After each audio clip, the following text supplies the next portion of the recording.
And we're live.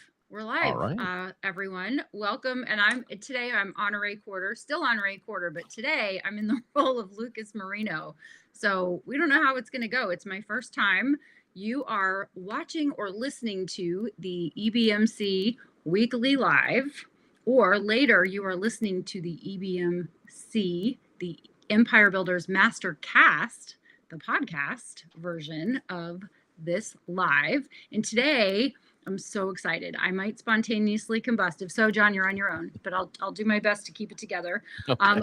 We have a great guest, John Stange, who is a member of the Empire Builders Mastermind, the founder of Platform Launchers, which we are going to dive deep into. But he also does all sorts of other magical things, right? So he has the website desirejesus.com. He's a multi-podcaster. I think you have 74, 75 podcasts that are Roughly. daily. Yeah.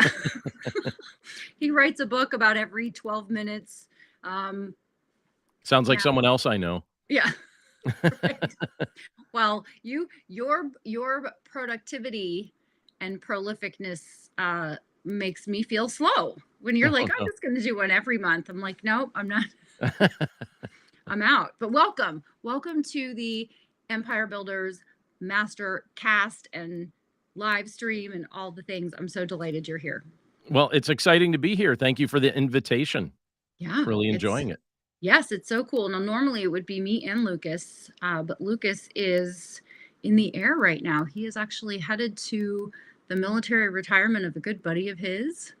And Awesome. so I think it's military retirees plus New Orleans. Okay. He's mixing a little bit of a celebration with his friend and also some vacation time. Is that what he's doing? I don't think so. I think it's just for the retirement, but I would I see. imagine there will be a cocktail or Okay. two. I think there will be some imbibing. Gotcha. Yeah. Yeah. So today's podcast is sponsored by, let's call it Platform Launchers, because we're going to talk all about Platform Launchers and all of the magical things that you do. I would love to know, before we get into what you've been working on with Platform Launchers, what are you working on right now? You just published a book. This is true. Right? And then Yep. you're just publishing a book. So bridge the gap. I'm always in the process of publishing a book. That's kind of how it goes. Yeah. But yeah, I my goal, and so we were joking about this a minute ago, but my goal has been to publish one book a month during the course of this year, which I know sounds crazy. And when I tell people that I'm doing that, they think that seems a bit nuts. And it probably is, but I don't know. I've got a lot of content that I've already pre-written. I've got a lot of things that are almost ready to go, and I figure I could dedicate a month to each of these projects and release these things a little bit at a time, and do that throughout the course of this year. And some of these things have been lingering on my computer for a long time, and I thought making the public pronouncement that I was going to release one book a month puts my feet to the fire, because now it's an integrity issue. If I don't do it, then people are going to say, well, you said you were going to do it. And I believe if you want to be respected in this world, always do whatever you said you were going to do. So that's kind of the story of 2023 for me, even though we're halfway through it. Yeah, so I want to dive into that if you don't mind, just for a second. Sure. Let's pause on giving your word, being in integrity, and then these are the questions that I always get. So I'm curious to your answers. What do you do when life happens? What do you do when good life happens? So you hosted a retreat in the Nashville area, so that takes you out of your regular routine. You have children, you have a church, you're a pastor of a church. And so there are life things that happen, both positive and sometimes challenging. How do you handle that? Do you give yourself grace on deadlines? Totally. What's your process for when life happens? So my process is to try and stack the deck in my favor by working ahead. So I do try, and I have all sorts of contingency plans in place so that I don't find myself in a spot where, for instance, like recording podcasts, I have a whole bunch of things pre-recorded. I've got that ready to go. And it's good that I do that, because sometimes life happening just includes losing your voice. And I actually had that happen to me a couple months ago. And I was so glad that I had a stock of Oh, content pre-recorded while my voice healed up. And then once my voice healed up, I had to kind of rebuild that bank a little bit. But yeah. I do the same with the writing and with just about anything. I Mm, try and work ahead, and sometimes you can't work ahead, and I understand that. And but those are the exceptions. That rarely happens. It sometimes happens, but rarely happens. And if I work ahead, then it mitigates most emergencies. That's typically right, how I think about it. right, right. And so then how do you handle the um uh so the contingency plans? I understand. I had a question there and I kind of lost it because I had three questions that came to mind. So it's so fun to talk to you about this. Oh, so when you say I'm going to write the books and I have all the things in place, I think things just take longer than they, right? When someone says to me, like, how long does it take? I say, well, if you think it's going to take a month, plan for a month and a half. Hmm. Except that if you think it's going to take a month, it's got to take a month, right? So do you think I have stacked a bunch of 2-week projects in there, giving myself double time to complete them? How are you estimating so accurately?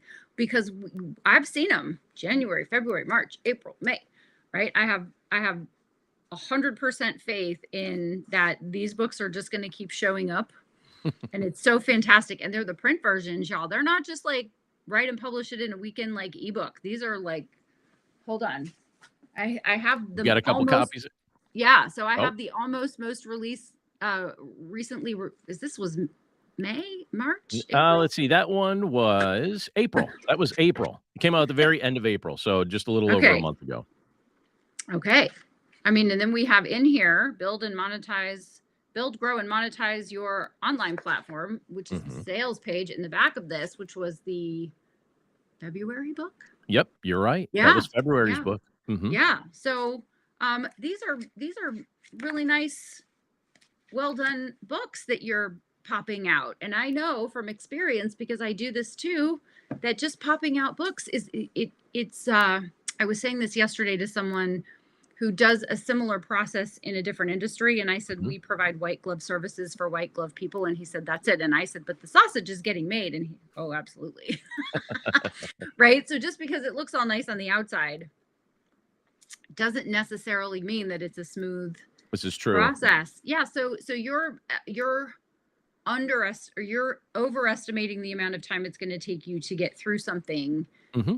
to also plan for those contingencies. Is there anything that we're not thinking of that you're also doing to There manage? is one other thing, and that is giving so I do tend to be a perfectionist. And so when it comes to these things, I've been giving myself permission to not be a perfectionist. So the book that I released, let's see, I think I have it here. I do. I released this book, Walking in Wisdom, in March. And after I released it, I was excited with how it came out. I liked how the cover looked. I thought this was a fun cover, just like walking on a path, things like that. I really liked it. And after I released it, a friend of mine read every page of it and he found 7 typos in it. Oh, well, that's rude. And I thought, "Oh, wow, I thought I had caught everything, and I thought Uh-huh. that, my systems had caught everything." The beauty of that was I was able to just go back and make an update to it and, fix those typos, and I gave him an acknowledgement in the updated version just saying, "Hey, thank you for doing that." Yeah.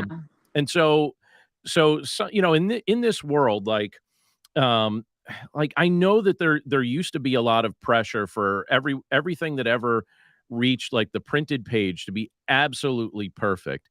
But Yeah. I don't think things are exactly like that right now. And I know that my world will not come crashing down if there's a typo somewhere in something. And if someone finds it, I always welcome somebody telling me that. And then I go back Yes. and fix it. That's it. I do fix it. If someone lets me know that there's a problem, I go back and fix it.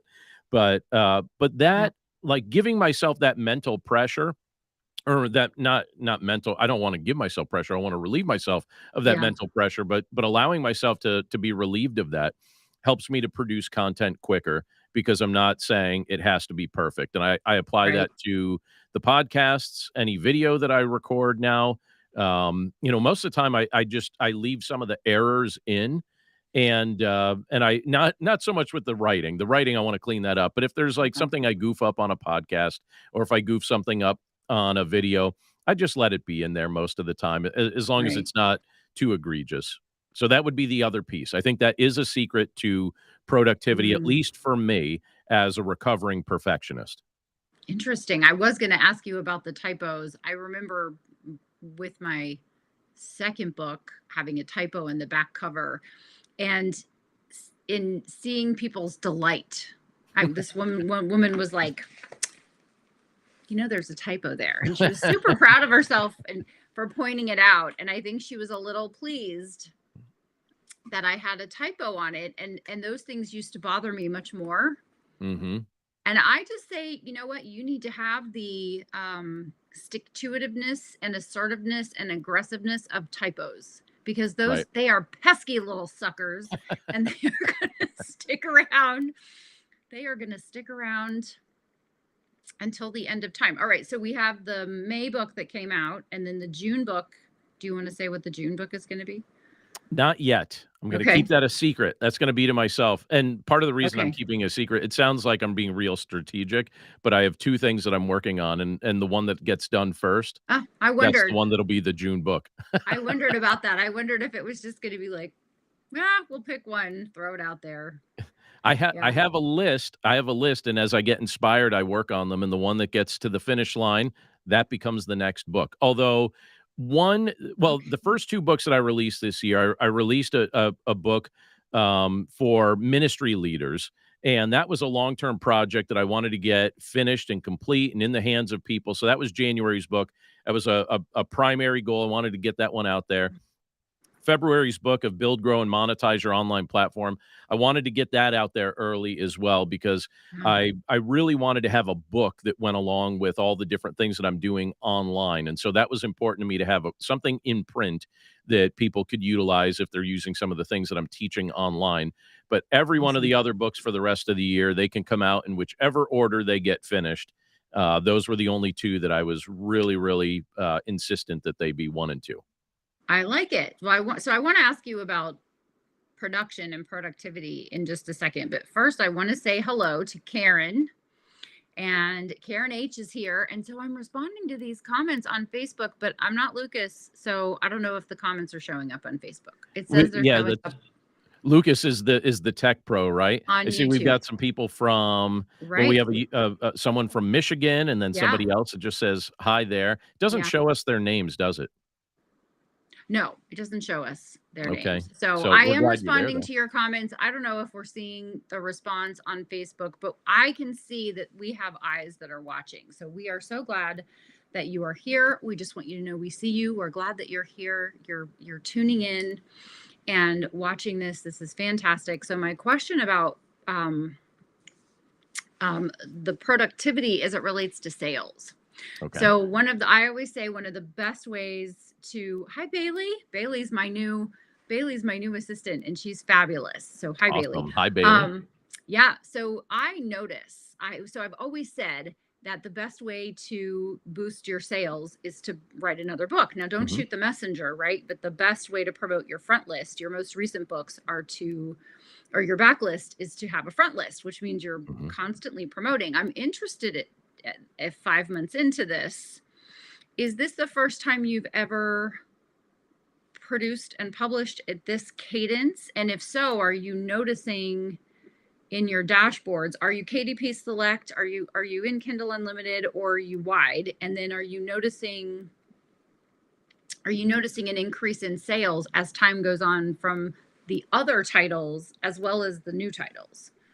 So I am noticing an increase in the other titles as I release them, and this is not the first time I've done this.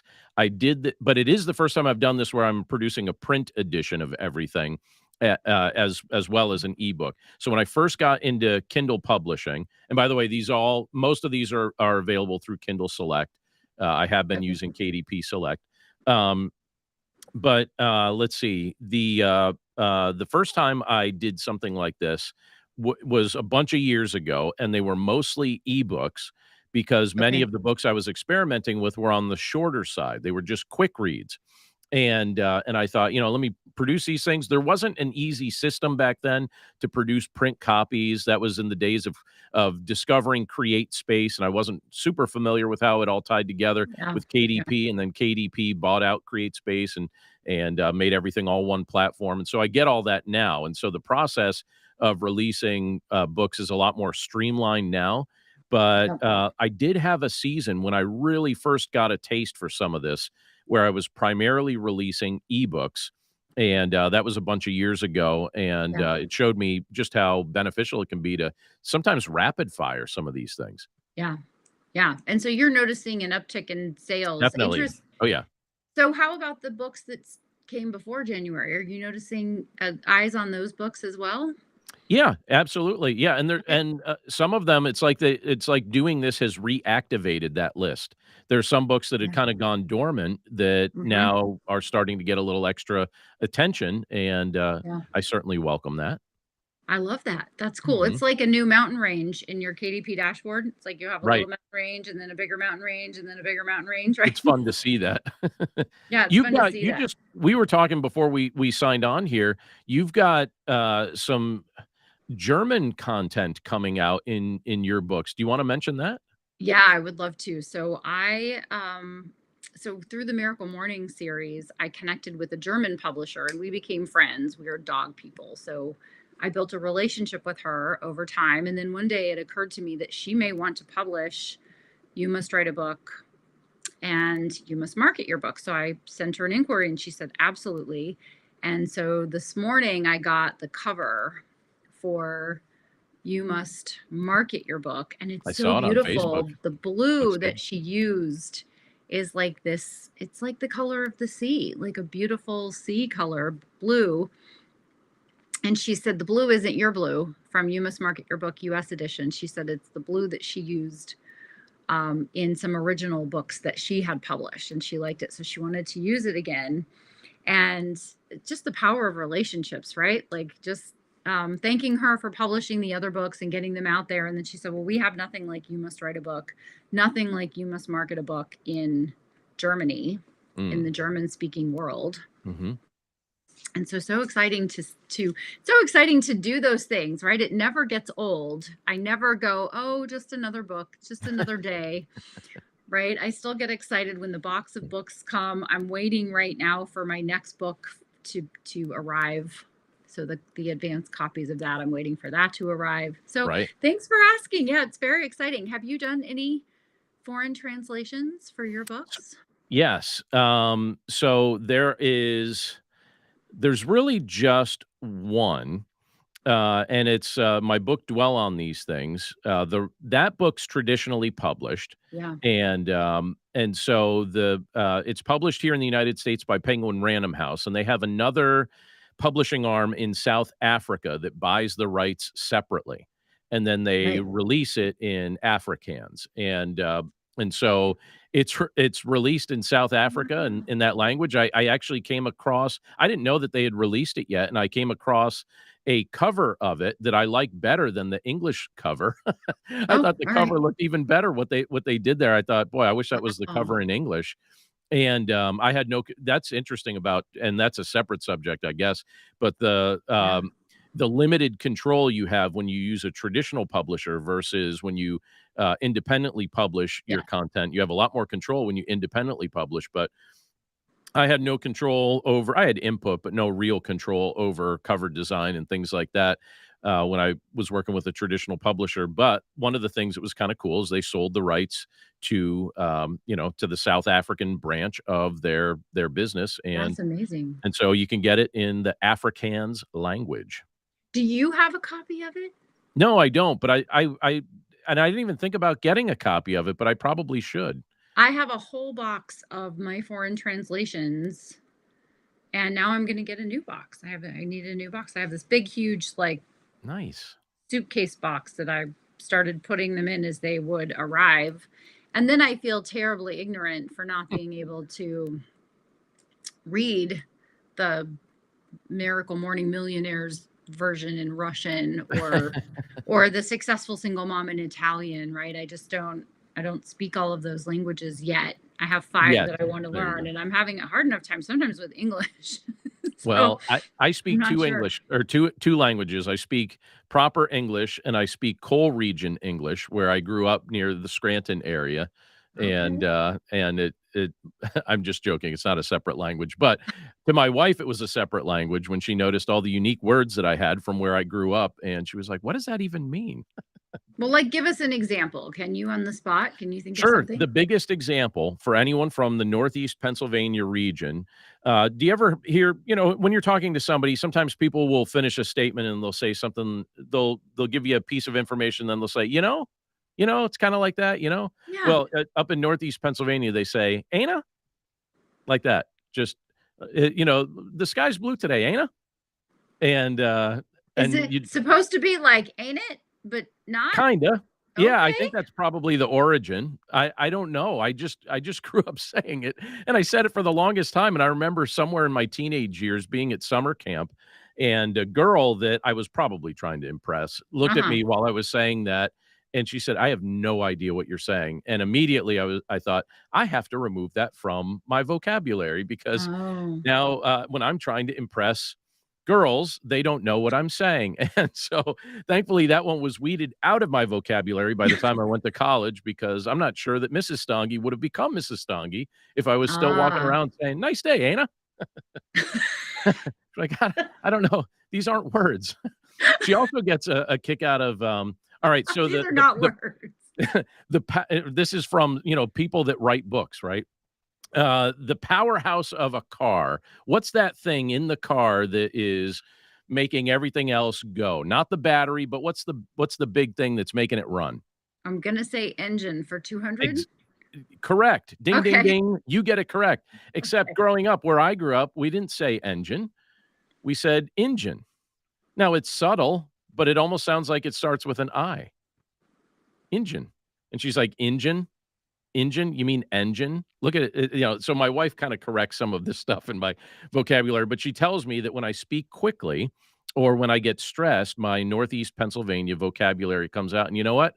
I'm totally fine with that All because the right. best food in the world comes from Northeast Pennsylvania, and if I demonstrate that I am multilingual by speaking proper Right. English and coal Right. region English, All right. But we happy also to do speak so. British now because of Helen. Oh, that's right. We've got a common friend, Helen, who, Yeah. is helping us out. Yeah, and I'm Southern by marriage, so I speak Southern, Nice, very good. right? I Should have learned all the that the intellects. plural. What's that? It's g have all they're the Yep. dialects, right? Yes, well, but I learned that the plural of y'all. Do you know the plural of y'all? Uh, tell me, I probably don't. All y'all. All y'all, okay. So All there's y'all, y'all, which means you, right. and then there's all y'all, which is There's all you y'all. and everybody that's watching. Nice. Yes. So I think we should probably get into platform launchers. I don't know, this feels like Uh, very very, inspiring content that someone's gonna benefit from, but maybe yes. you're right.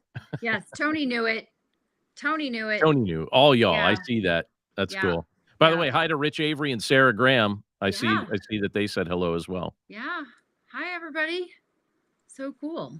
Awesome, awesome. All right. So I'm able to show the comments only because um oh, well, I mean, you could be Southern by relation, There you right? go. Yeah. You could be Southern by relation. All right. So um I want to kind of rewind and we're gonna start at the again at the very beginning, right? And Okay. say, um, who are you and why are you here?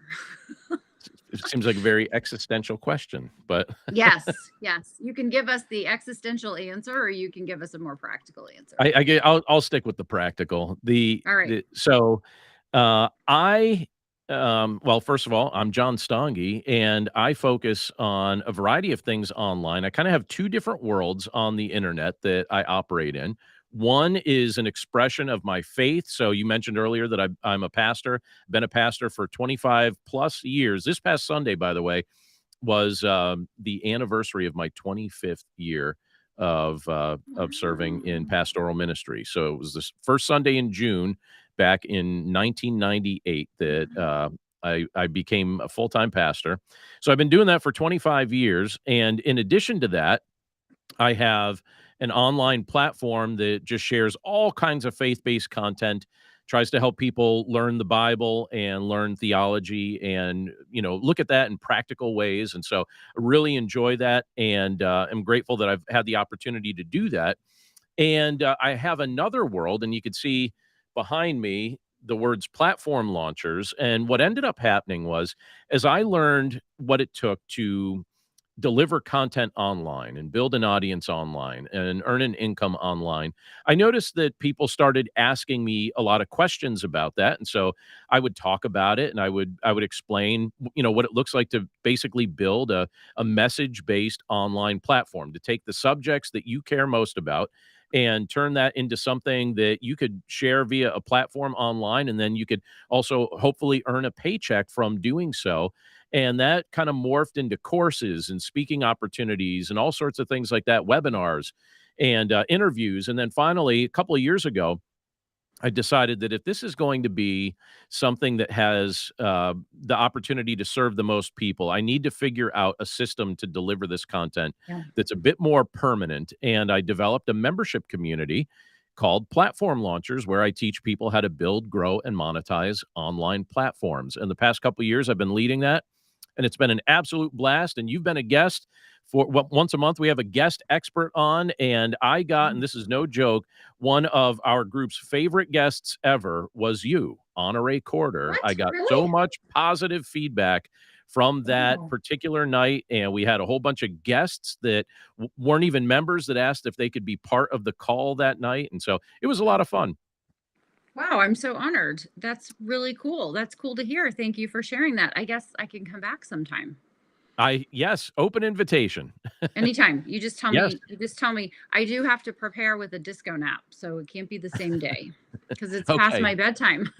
No, it's true. We do meet in the evening, but we meet in the Yeah, evenings because, a lot of people, they're trying to they're launch their working. dream while they've got their traditional job during the day, and so That's right. those evening hours are gonna be those dream hours. That's right. That's right. Effectively repurposing your must-see TV time, right, into Exactly. building your empire. I like it.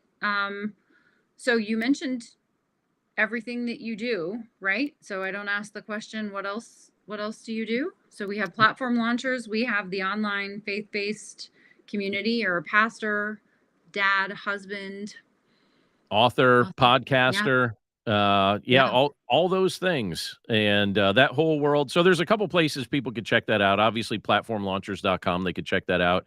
I have a, faith-based content at 2 websites. I'm actually transitioning to a new website, but for a bunch of years, I've been using desirejesus.com, and I just started a new website that's still in its infancy, but it's called BibleStudyHeadquarters.com. And so those are Oh, 2 places that people can go if they're interested in faith-based content and want to check some of that out. Would love for people to check that out. They could hear the podcast, the chapter a day audio Bible, daily devotions with Pastor John, and dwell on these things. They're all up there. And we welcome listeners far and wide from wherever they are. yeah. And Tony says this platform sounds amazing. I can't wait to check it out. Tony, I hope you do, uh, Tony. That'd yeah, be great. Tony is I'm in the Tony Jacobson fan club for sure. Nice. But you're here specifically because you're in the Empire Builders Mastermind. So Mhm. I just want to say that it's so cool to have you in the mastermind. It was a delightful surprise when Kent Sanders introduced us. I think our first conversation was 2 hours. I think it was. Yeah. I think it was 2 hours. Ken said to me, he said, "Hey, I'm part of this mastermind with Honore Corder, and I think you'd be a good fit. Any chance you'd be interested in chatting?" And at first I said to him, I said, I No. think I'm taking a little bit of a break from masterminds and things like that for right now. And he said, "No, I understand that." But he said, "I think you guys would at least, just enjoy the conversation." And I said, "Yeah, absolutely. I'd love to chat." And then we chatted, and then I was like, "No, I think I'll join the mastermind." So that was kind of fun. Yeah, I always like Unexpected developments. Yes, I always like having those conversations because there's no pressure. Right. It's just, do I like you? Do you like me? Does this sound like the Mhm. right situation? Here's what we're doing. Here's why we're different. All those wonderful things. All Right. right. So you talked about launching platform launchers and you said a couple of years. Can you give us a real number with that? Is it because my husband will say, I'll be with you in a few minutes, and then like 15 minutes goes by.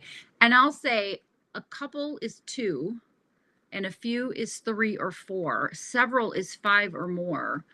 And Right. so, Well, I'll be so from very the specific. grammarian. We are 3 months shy of its 2-year anniversary. Oh wow. So What? it started in September of 21, and, Wow. so we're when we Okay. get to September of 23 here, it'll be officially 2 years, so we're just under that 2-year mark, but it's gone by very quickly, and it's been really, really fun. It's really cool because it's like, a very diverse group of people that have gotten involved in it. You have people that have created faith-based platforms or schooling platforms or business-based Yeah. platforms or author platforms or all sorts of things, health and wellness platforms that are looking for a system, a way to do this. Hmm. And what we do, I always tell people, I think a lot of times people join platform launchers for information because they want to know how do you literally just what's the Yep. information to build, grow, and monetize an online platform.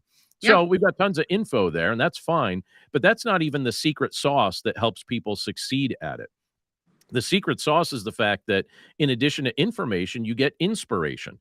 So you get to see what other people are doing, and you get to Yeah. learn from what they're doing and celebrate their successes and feel motivated by the success other people experience.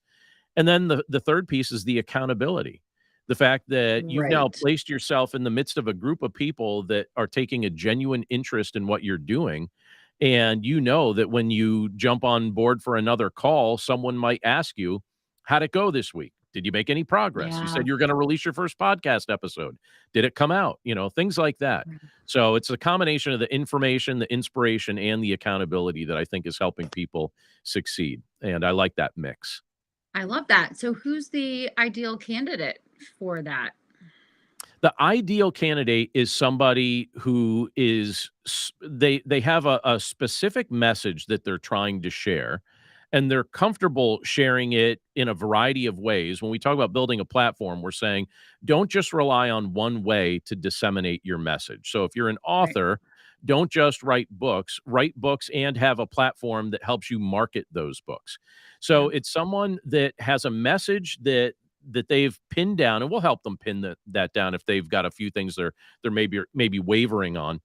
But somebody that has something they're passionate about sharing, and they're comfortable taking the risk to be a bit more public about sharing that, and they're committed to be consistent in delivering content.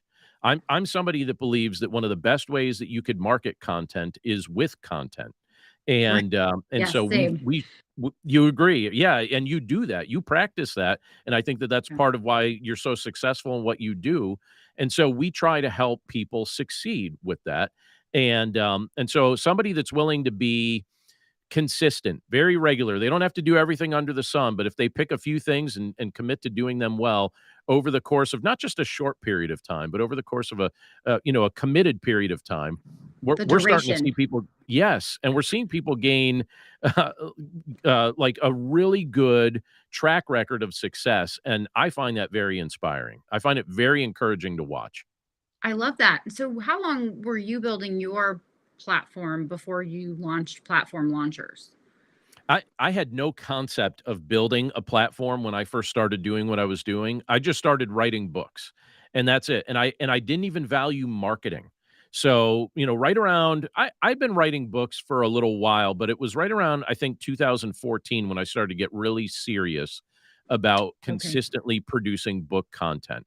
And I started seeing the value of releasing things on Amazon and all that. And so I just started writing books, and Amazon has a bit of a marketing engine. Notice I said engine, not engine, right? But I I might did slip into very engine. well done. Andrea would be Thank you. proud. Let Andrea know. I will Um, tell but her. but they have a bit of a marketing engine built right into what they're doing, and so that didn't really force me when I was writing those books. It didn't really force me to learn a ton about marketing yet because Amazon was marketing some of those things for me in those days. Now that market's become a bit more saturated, so you got to be more savvy now, 9 years later. But I started recording those podcasts, or excuse me, writing those books, and then a couple of years later, I thought, I listen to a lot of podcasts. Maybe I should start recording podcasts. I have a background in radio, a background in doing voiceover, and I thought that prepared me for doing podcasts. And I thought I'll give it a try. And I started with a leadership podcast, and then quickly started creating faith-based content. And that's when I noticed things really starting to take off. The Awesome. podcasts seemed to be my sweet spot. That seemed to be Interesting. the thing that I am, I don't know, maybe uniquely designed to focus on as a primary thing. I think everybody's probably got something that is kind of their sweet spot, and that for me Yeah. really fit with what I like doing. But my books and my podcast felt so separate from each other, and I wasn't sure how to marry them together. And for a couple Mm, of years, I thought about that. And then it kind of dawned on me that I thought maybe if I just have a dedicated website with a blog that allows me to, put everything under an umbrella, I can use that as more of a platform than just having these disjointed pieces. And I talked to a friend that's involved in marketing, saw what she thought about that idea. She thought it was a good idea. So I did that. That was in like 2017, I would say. And then gradually over time, I'd get speaking opportunities related to it. The books kept growing in sales, podcasts kept growing. People started mm, asking me if they could advertise on the blog. So now I was earning right. income from advertising and the book sales. And then Right. people started asking me, how do you put this all together? And really, I think for me, it was kind of like a 7 year period. So I would say from that 2014 all the way up to Mm, 2021, it was just that 7 years of learning gradually what works. yeah. And then it finally clicked that, I have a system for doing this, and other people are asking me for help to develop a system for them. Yeah. And I thought, I'm just going to give them my system and turn this Yeah. into a group where we help each other succeed.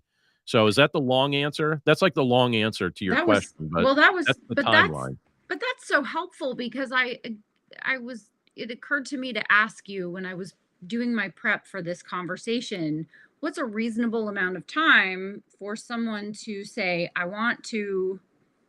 get the question, I want to write, publish, and monetize my book. How fast Mhm. can I do that? And I say it's not Thursday to Tuesday, right? It's a little Right. longer than that. What's a reasonable expectation? And I'm sure it depends, but when you say, okay, I'm going to launch a platform, how long does it take you to get a return on that investment? I think in some ways, based on what you've just said, it took you 7 years, but in under 2 years in your own group, people are able to put what you figured out into practice Oh, yeah.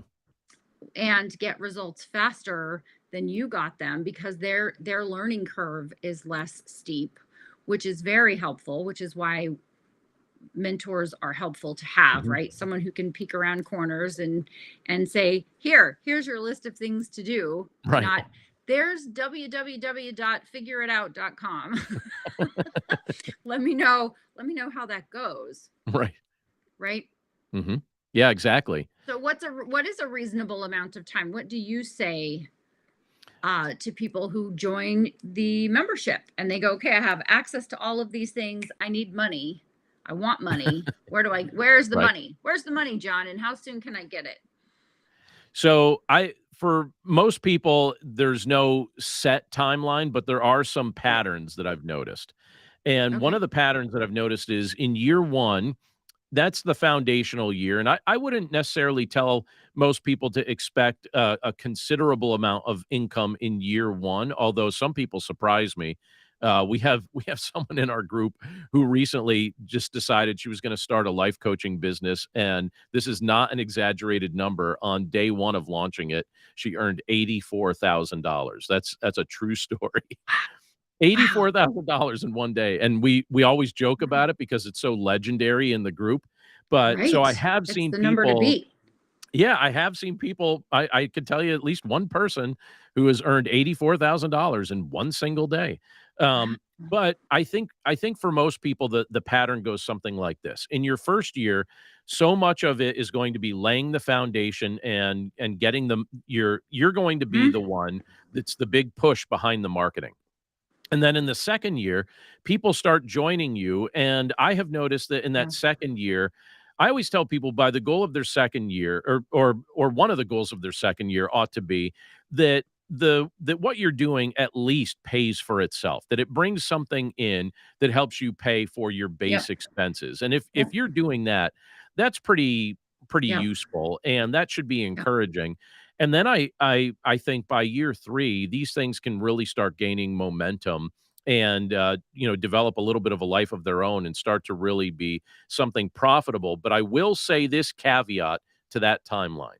I have noticed that those who consistently create online platform content and add a coaching piece to that right away tend to earn money, decent money in year Mhm. 1, as long Mhm. as they're helping people with what they want help with. If they've identified what people really want from them and they Yep. add that Yep. coaching piece, they end Yep. up profitable in year 1. So you don't have to wait till year 3. You could actually be very Right. profitable in year 1 if you add that coaching piece and it delivers what people want from you. I 100% agree with you. And when I did the course, Building $1 Million Book Business, the Mhm. webinar that I did that was consistently the most popular and still will probably do it again, is building a 7-figure coaching business, because I did that 3 ways. I did it through one-on-one coaching, I did it through group coaching, and I did it through corporate coaching. And so I have helped people to come up with, as I'm sure you have, their coaching program Mhm. and launch it within 24 hours, because a coaching program doesn't necessarily need to have a whole bunch of bells and whistles. It's you in a coaching conversation with a person who needs coaching, Mhm. right? Exactly. With some intention behind it and a message Yep. behind it. And so you can say, you know what, I want to do a coaching program. This is what I charge. This is what my area of expertise is. Put up a landing page and start to create content around that message. And Definitely.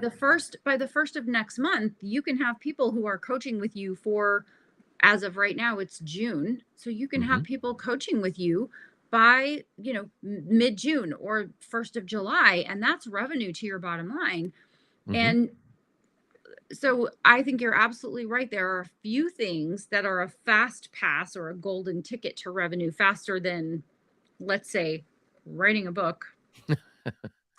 When some people say, I'm going to put all my chips on publishing PhD and on writing a book, I then say, gosh, you've got to, um, you know, take the time that it takes to do it right. But Mhm. I need it to make money right away. And those are incongruent goals. I need it right away, and I'm going to take the time that it takes to do it right, are incompatible. And so True. I like the coaching as a fast pass. Um, Yeah, Tony it says, definitely is. yeah, Tony says, I'm building out my coaching program now to launch in July, trying to get all the pieces figured out. Well, Tony, you have a couple of options. You have platform launchers Mhm. with John, you have building $1 million book business with me, or both. And Mhm. then there's that EBM bubble that's just hanging out there. Just, just gonna Just let just the hanging out bubble, there. That's just let right. the bubble, just let the bubble hang Mhm. out there. So in terms of fast pass and making money and all those wonderful things, that's fun. What are some mistakes that you see budding platform launchers make, even in the sanctity of the community and under your tutelage? Yeah, I'll tell you the biggest mistake people make, it's in their mind.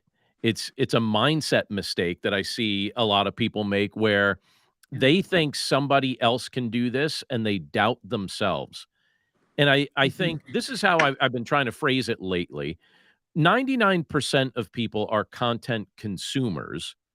1% of people are content creators. So if you take the time to actually create content for other people to utilize, you're doing something that most people in this world will never bother to do because they're afraid of criticism, or they're afraid that it won't Sure. generate any sort of attention, or Yeah. whatever it may be. You're taking a risk that other people won't take, and that sets you ahead in many respects. And so, but I Mhm. see people, because they sometimes lack that confidence, at least initially, then that competes with their willingness to be consistent. And so they'll Mhm. stop producing a weekly blog post, or they'll stop producing a weekly podcast, or Yeah. whichever piece of content they've committed to produce. It'll just kind of fade away, and it's really just an expression or a reflection of what's going on in their mind and in their heart. They get to a spot where they stop believing that this is even possible for them, or that people would Right. find their area of expertise or their wisdom valuable. And so that's the big error that I sometimes see as a rookie mistake. But Mm. if you can be content to say, okay, I can't control how many people are going to use my content. I can't control what happens with it in many cases after I create it. I can create it, I could put it out there. If people use it and find it helpful, wonderful. If they don't, I accept that.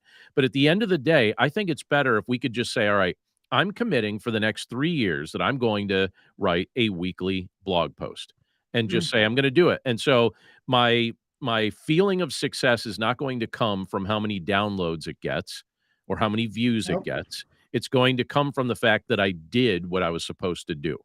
And that's it. And I'm going to assess this over time, but I'm not going to get discouraged in the early days of trying to build something, because the metrics, it doesn't have momentum Right. yet when it's early, and you can't beat yourself up. Just do the right thing.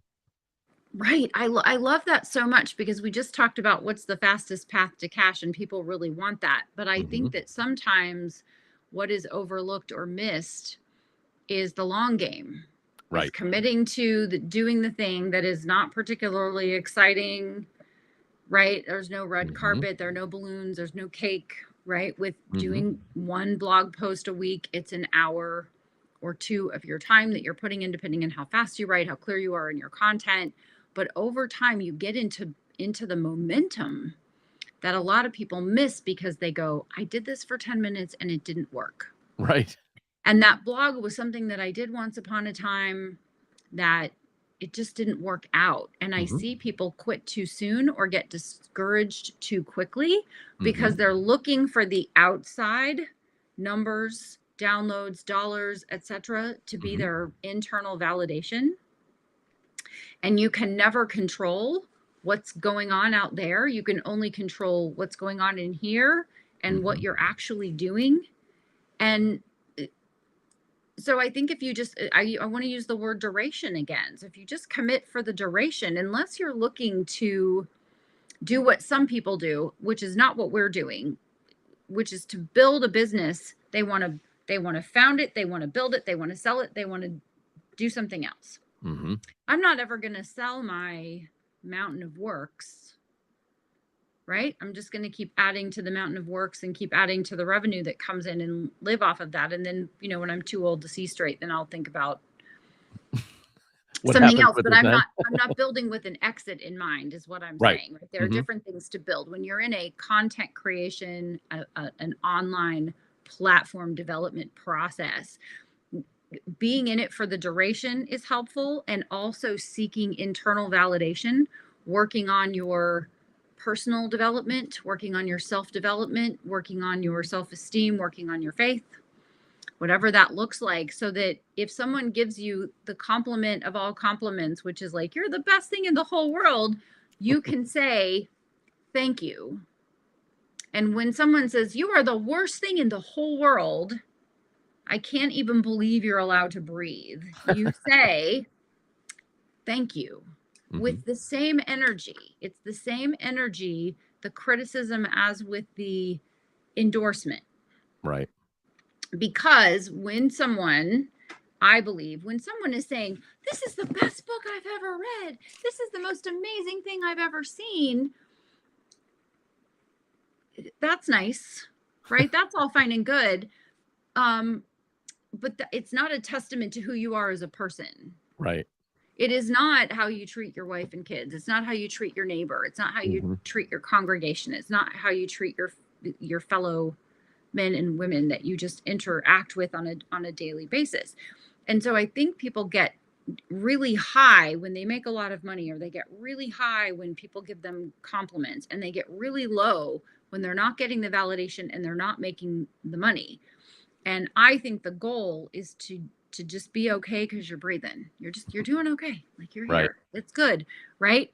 And all the other stuff is external and it's very nice, but also they're just judging this one book. They're just saying, John, you are the greatest thing in the whole world. This is the greatest thing in the whole world. It's one data point in the universe. There are all other and interesting things and factors. You know, I can watch a movie and go, this movie is great. Don't love the actor. Right? Or love the actor in the movie. Don't love the actor when they go on a talk show. Right? Yep. That all those are different. And so I want to encourage people to build platforms and to write books, but to just be really neutral when taking the feedback. So when someone goes, oh, there's a typo in there, like they're trying to like cut into something, and I'm like, yeah, it's a typo. They're really pesky. Right? It's not going to bother me, but it's like, or this is the best book I've ever read, which I've heard that, and I go, really? Because thank you, I'll take it. But also, asterisk, see fine print below. I do know that there are better books than this one that I wrote. You could ask them, how many books have you read? And if yes, they exactly. say one, this is the best book you've ever read. When like, oh, this is the first one. Yes, it's the first and only book I've read since I graduated from high school. Okay, fine. But if you take it with the same level of intensity, it actually makes the ride so much more pleasurable. Yes, right? Agreed. Going for a Sunday drive with the top down is pleasurable the whole time. Right? Going over a bunch of speed bumps is miserable. Going too fast when you might crash, also a little scary, right? You just want to enjoy the ride too while you're at it. Like, enjoy the day that you're in. And like, yes, it's really fun to cash big checks, and it's really fun to see the dashboard, you know, the new mountain being formed. But if your self-worth is wrapped up in that, I think that's problematic. Do you see that? Yeah, totally. And I think one of the ways I try and phrase that in my mind is, who I am and what I do are two separate things. Right. My sense of identity is not found in it. Put it this way: if it can change, it is not worth wrapping your sense of identity around. If it's something that's permanently, or in my case, I always think of it, if it's something eternally true, if this will be eternally true of me, then I can wrap my identity around it. If it's going to change or has the potential to change, there's no sense. I always think of, you know, like baseball players that have a wonderful career, but then they have to retire in their early 30s, and they don't know what to do with themselves for the rest of their lives, because their whole sense of identity from childhood up until their early adult years was wrapped around their baseball performance, and now they're finished. It's like, not only do they have a career change, but they find themselves saying, I don't even know who I am anymore.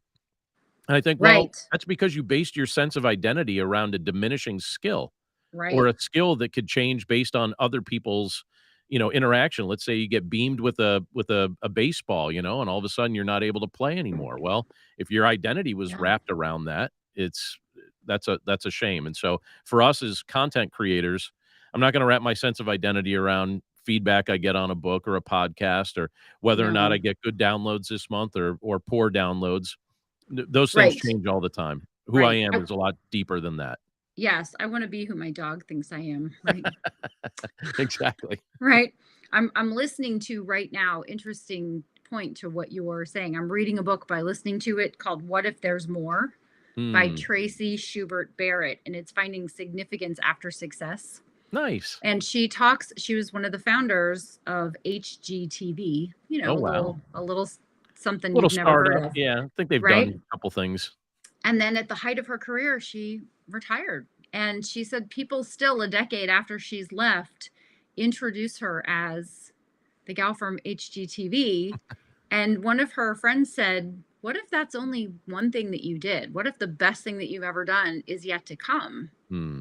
But she was able to leave that and move into being an author and being a coach and doing other things, leaving that behind. I think it's interesting to contextualize yourself. People will ask me, how many books have you written? How many books have you sold? Like, what are you doing? But I always ask people at events, I'm always like, well, what do you do for money? And they're always like, right? It's like, oh, well, for money, I'm a banker. It's like, okay, what do you do for fun? What are your interests? What are your hobbies? Right. Because I think that's why we're making money. Like I make Right. money to pay for my French lessons. I make money Yeah. right to to fund all of the other things that are interesting to me. Yep. Absolutely. I write books so that I have money to buy books, right? That Yeah. are Well, that does I tend to mean, it's be, a problem. That's a I think authors that's a buy the work of problem. other authors. It's an endless cycle. We write books for each other. We should just give them all to each other for free and then and save the financial transaction part. Yes, well, then that would just be ebooks because somebody has to pay for the paper. Oh, that's true. Yeah, you're right. Practical from the practical the spreadsheet in me went, okay, wait, hold on. Fair Um, enough. so it's platformlaunchers.com, if I am correct in Yes, the ma'am. Yeah, website. And so then platformlaunchers.com. yep. And so we have platformlaunchers.com, desirejesus.com. Is there any other .com? And the new up and coming Okay. infant Breaking is news. BibleStudyHeadquarters.com. It just launched a couple weeks ago. Not a ton of content up there yet, but it's getting new content every single week. And that's gonna be where a lot of things start landing in the near future, and I'm pretty excited about it. Oh, that's awesome. That is so good. That is so good. Is there anything else we need to know about John Stange and platform launchers? And do we miss anything? Well, I think one thing that might be helpful for some people that are listening to us right now, if they go to platformlaunchers.com, I have a download that they can just grab for free. It's a free 21-day platform development planning guide. So if you're trying to figure out Mm. how to turn your central message into a platform, I have a guide that I put together some months ago that you could just download for free right from the cover of the website. And it's something that'll really help you figure out what that message should be and how you should deliver it and what that's going to look like for you. And you'll just find the planning guide for free right at platformlaunchers.com, right on the homepage. I put it right in the comments. Did you I see? see that. You That's see pretty how slick. technologically I like unsavvy it. I am? Awesome. Well, we've told everybody where they can connect with you. We've told people a lot about you. I'm so honored that you would spend this hour chatting with me. You certainly made my first time at the helm a delight. Well, this was fun for me too, and I appreciate so much the invitation to be able to join you for this call Oh, today. And hello to Lucas, who is allowing some guests in his seat here. So hi, Lucas, yeah. and I hope you're having a fun time. Right. I'm sure. I'm sure there's some fun being had somewhere. Absolutely. Before we go, do you have a book or a podcast or a resource or a course that you can recommend? Something that's interesting to you right now that's helping you? Well, so there's a couple things. I don't read just one thing at a time. Are you that same way? Right. Can you read just one book at a time? I I have can't. several. Yeah, no. Uh, I'm just gonna recommend 3 books that I'm reading Great. simultaneously, all right? Yep. So, because as much as I try to recommend one thing at a time, it really doesn't, work for me. All right, so one is a book called The Pathless Path. I don't know if you've ever heard of that one. I came across that recently. No. It's by Paul Millard, and it's just a really interesting book about a guy kind of walking you through the journey his life has taken to lead him to where he's at right now. And it's kind of like putting a little less pressure on yourself as you're trying to figure out where things are heading. And he Mm, has a very, very creative writing style, at least one that connects with my style of learning. And so okay. I came across that book, and I thought this sounds interesting to me. I'm also reading. I love reading Okay. biographies. I'm reading a Okay. book called Surrender by Bono. He's the lead singer of U2, and it's basically Obviously. yeah. Well, so maybe I don't know. There might be 2 Yeah. or 3 I people in the mean, world that don't already know that, but right. Yes. um, 2 or 3. And they're watching this. Okay, maybe that's right. Yeah, but Yeah. he basically has taken 40 of his song titles, and I'm a big U2 fan, and he's taken I've 40 of his heard song about titles, this. and he's given the backstory of his life history. So he tells his life history through the content of 40 of U2's most popular songs. And it's an artsy book. Like you have to get into an interesting headspace to read it because it doesn't read like a normal book. As soon as you read it, you're like, I'm reading a book written by a popular musician. Like I see what's going on here. Like this is a poet that wrote this book. and it's Oh, pretty fun. I really like reading it, and I've been okay. a big fan of their music for a long time. And then I'm also reading. I actually picked this up when I was down in Franklin, Tennessee recently. A book called, I have it here in hand. It's called The Evangelist, and it's by Lewis A. Drummond, and it's just basically like a biography of Billy Graham. And I'm finding it really, really fascinating how he kind of boils down some of the main things from Billy Graham's life and ministry, and so I've been reading that at the same time as I'm reading these other things. So a little bit of a mix, but I don't read a lot of fiction. I read mostly nonfiction, and and that's kind of my list of nonfiction, Wow. favorites right now. I heard we have which puppy was that in the background? That's Rogue. That's Rogue protecting the den. That was Rogue protecting the den. I didn't know if Rogue was voting for one of the books that I just shared there. Well, I think Bono. Oh, okay. Bono, surrender. All right, Rogue, you got to surrender. That's right. You got to surrender to, I don't know. It's interesting what she will get all upset about. I'm not really sure. Well, we are Probably a right squirrel, at right? time. What's that? I said probably a squirrel. Probably, well, yes, probably some form of wildlife. Or I think she's figured out that if she does certain things, that there is a TREAT Oh, that exactly. will come her direction. And so then Yes. she's like, look at me. Look at me. Okay. So Tony says he's reading a book called 12 Ordinary Men by John F. MacArthur. Awesome. Very cool. Yeah. So I'm reading the podcaster's playbook by John Stange. What? Yes. Awesome.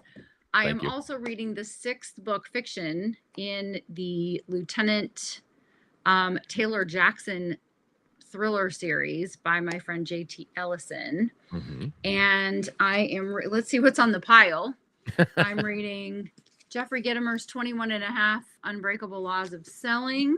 Awesome. And I am always reading The Daily Stoic Mhm. by Ryan Holiday. That's just what's on the desk. Not what's on the Kindle.